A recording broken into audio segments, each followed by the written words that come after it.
മുഖ്യമന്ത്രി പിണറായി വിജയനും CPM സംസ്ഥാന സെക്രട്ടറി MV ഗോവിന്ദനും വീണ്ടും വൻ ചോദ്യങ്ങൾ, രണ്ട് തിരിച്ചടികൾ. ലോക്സഭാ തെരഞ്ഞെടുപ്പിൽ എല്ലാവരും ഉറ്റുനോക്കുന്ന രണ്ട് പ്രധാനപ്പെട്ട ലോക്സഭാ മണ്ഡലങ്ങൾ തിരുവനന്തപുരവും തൃശൂരും. രണ്ടിടത്തും രണ്ട് തരത്തിലുള്ള ചോദ്യങ്ങളാണെങ്കിലും CPMന് കനത്ത പ്രഹരം തന്നെയാണ്. കലാമണ്ഡലം ഗോപി ആശാനുമായി ബന്ധപ്പെട്ടുള്ള വിവാദങ്ങളാണ് കഴിഞ്ഞ ദിവസങ്ങളിൽ തൃശൂർ ലോക്സഭാ മണ്ഡലത്തിൽ സജീവ ചർച്ചയായതെങ്കിൽ ഇപ്പോൾ അതേ ഗോപി ആശാൻ പറയുകയാണ് സുരേഷ് ഗോപിക്ക് തന്നെ വരാമെന്ന്. അതായത് തൃശൂരിൽ CPMനും CPIക്കും LDFനാകെ ചോദ്യങ്ങൾ.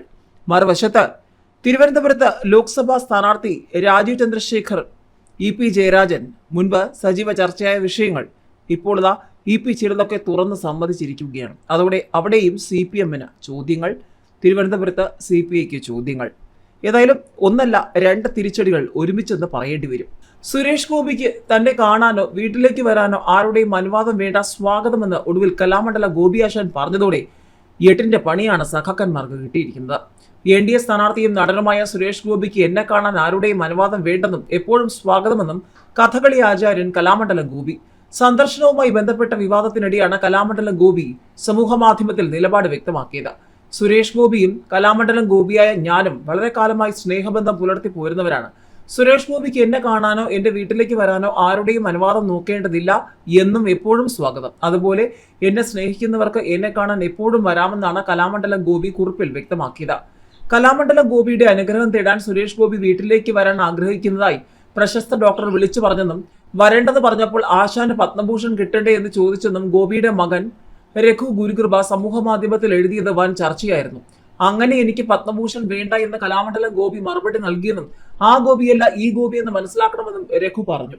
പോസ്റ്റ് രഘു പിൻവലിച്ചു. ആലത്തൂർ ലോക്സഭാ മണ്ഡലത്തിലെ പേരാമംഗലത്താണ് കലാമണ്ഡലം ഗോപിയുടെ വീട്. കലാമണ്ഡലം ഗോപിയെ വിളിക്കാൻ താൻ ആരെയും ചുമതലപ്പെടുത്തിയിട്ടില്ലെന്ന് സുരേഷ് ഗോപി പ്രതികരിച്ചു. പാർട്ടി ആരെയും ചുമതലപ്പെടുത്തിയിട്ടില്ല. അദ്ദേഹം എനിക്ക് ഗുരു തുല്യനാണ്. മണ്ഡലത്തിൽ ആരെയൊക്കെ കാണണമെന്ന് പട്ടിക തയ്യാറാക്കിയിരിക്കുന്നത് പാർട്ടിയാണ്. ഗോപി ആശാനെയും കാണാൻ ആഗ്രഹിക്കുന്നുണ്ട്.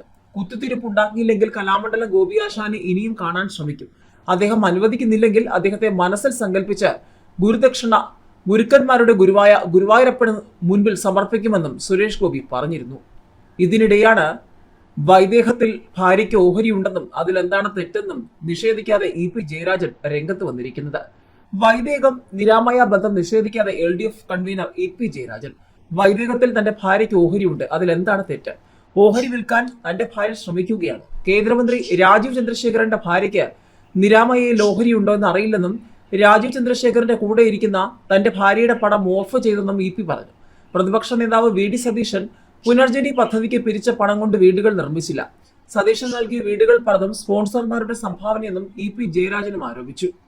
ഏതായാലും സതീശന്റേത് വൃത്തികെട്ട രാഷ്ട്രീയമെന്നും അശ്ലീല വീഡിയോ ഇറക്കുന്നതിൽ പ്രശസ്തനെന്നും EP ജയരാജൻ പറഞ്ഞിരിക്കുകയാണ്.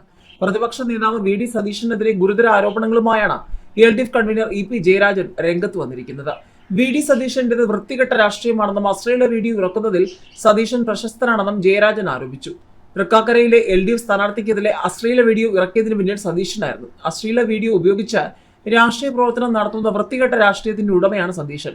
സ്വപ്ന സുരേഷിനെ ഉപയോഗിച്ച് ഇടതുപക്ഷത്തിനെതിരെ ആക്ഷേപം ഉന്നയിക്കാൻ പിന്നിൽ പ്രവർത്തിച്ചതും സതീശനാണെന്ന് EP ജയരാജൻ ആരോപണം ഉന്നയിച്ചു. ഏതായാലും ഈ വിഷയത്തിൽ സ്വപ്ന സുരേഷ് മറുപടി പറയുമോ എന്നതടക്കം ഏവരും ഉറ്റുനോക്കുകയാണ്. ഇങ്ങനെ പോയാൽ EP ജയരാജൻ MV ഗോവിന്ദനെയും പിണറായി വിജയനെയും പലയിടത്തും അടിപതറിക്കും. കാര്യങ്ങളുടെ കിടപ്പ് അങ്ങനെയാണോ എന്നാണ് സോഷ്യൽ മീഡിയ ചോദിക്കുന്നത്. പ്രതിപക്ഷവും മാധ്യമങ്ങളും സോഷ്യൽ മീഡിയയും ഉയർത്തുന്ന ചോദ്യങ്ങൾക്കൊപ്പം തന്നെ മറ്റു ചില ചോദ്യങ്ങൾ കൂടി ഇപ്പോൾ ഉയർന്നു വന്നിരിക്കുകയാണ്. ഇതിനിടയിൽ സ്വപ്ന സുരേഷ് കൂടി അതിശക്തമായി EP ജയരാജൻ ഉന്നയിച്ച ആരോപണങ്ങൾക്ക് മറുപടി പറഞ്ഞിറങ്ങിയാൽ അവിടെയും CPMനും മുഖ്യമന്ത്രിക്കുമൊക്കെ ചോദ്യങ്ങൾ.